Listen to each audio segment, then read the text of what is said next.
gombás képről, a kék gombákról akarok beszámolni, mert többen kérdezték, hogy hol járnak a kék gombák. Nos, jelentem, a kék gombák már nem kékek, hanem átfestettem őket, mert nagyon nem tetszett a kék, illetve hogy raktam bele egy ilyen lilás magentás.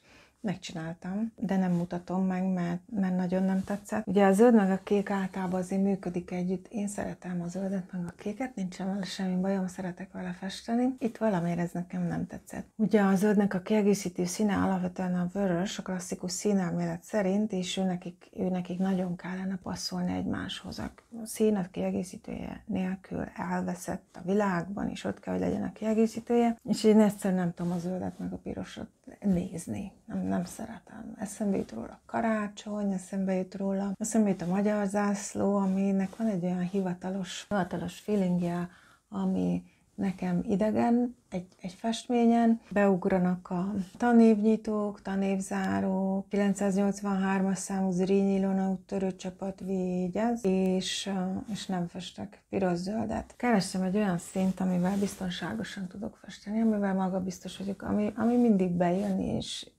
miután már 3-szor átfestettem a nyomorult kéket ilyenre-olyanra, úgy döntöttem, hogy tutira megyek, és ami nekem mindig jó, az az arany.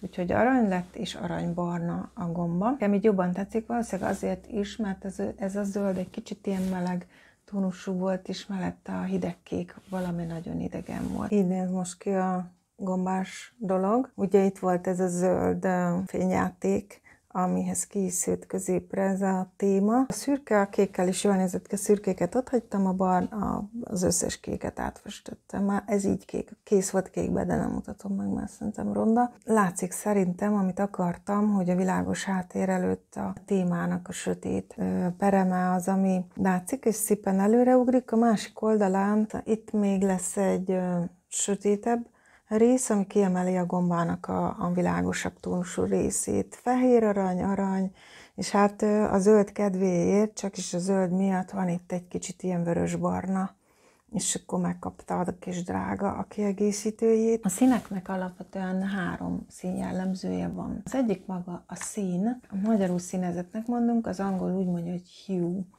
Kék, piros, zöld, sárga. Ez egyértelmű, azt mondom, hogy színhez jut eszünkbe. Minden színhez tartozik egy szín háromszög, ami minden szín esetében más alakú. A szín háromszög egyik csúcsán van maga a szín, a másikon a fehér, a harmadikon a fekete. Hogyha egy színben, például egy festékben csak a színezet van, a hue, például a piros, akkor azt mondjuk, hogy 100%-ban telített. Az ilyen színek nagyon élénkek, vibrálóak. A 100%-ban telített színben nincsen fehér, nincsen fekete tartalom. Ami a másik szín jellemző, a hue mellett a szaturáció vagy telítettség.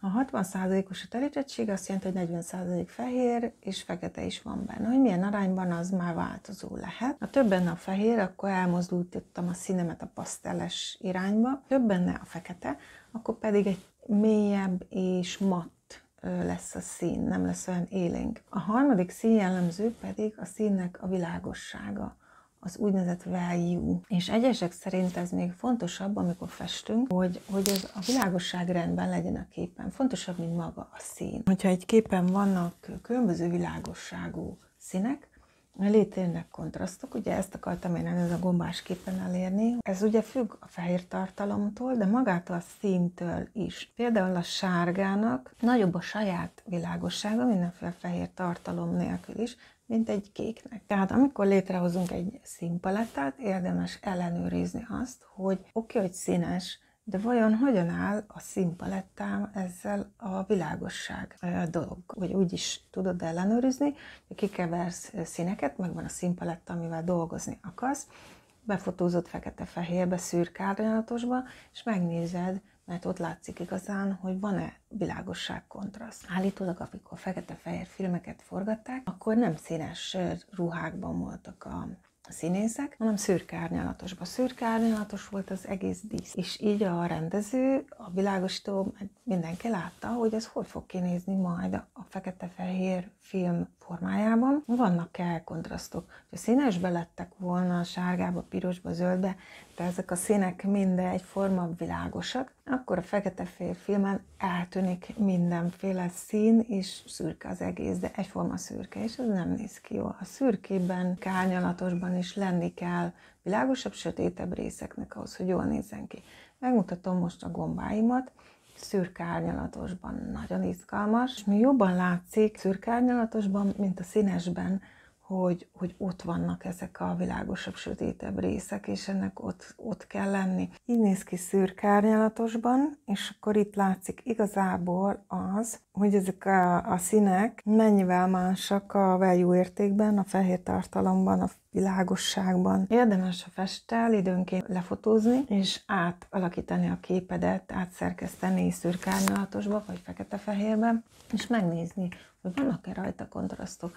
Mert hiába színes a képed, ha minden szín egyformán világos, tehát vannak rajta kékek, zöldek, pirosak, de mindegyik ugyanolyan fehér tartalmú, azaz ugyanolyan a value értéke, akkor lapos lesz a kép. Megmutatnám, én ugye megfestettem ezt a képet a kékkel és a kék árnyalataival, és ugyanezt a kontraszthatást akartam létrehozni, és nézzétek, hogy néz ki. Lényegében ugyanaz az aranybarna és a kék. Ha nem nézem a színeket, hanem szürke árnyalatosban nézem, akkor csak a világossága a színnek az, ami a values, az ami számít, ami fontos. Hát szándékomban áll hogy hosszabb és tartalmas videót készíteni a színekről, színelméletről, de nem jutok el odáig. Hogyha szeretnéd, vagy érdekes ez a téma, akkor kérlek, jelezz nekem valahogy, adj egy jelet. Adj egy jelet, és akkor megcsinálom, ha érzek egy jó erős pressziót magamon, akkor meg fogom csinálni.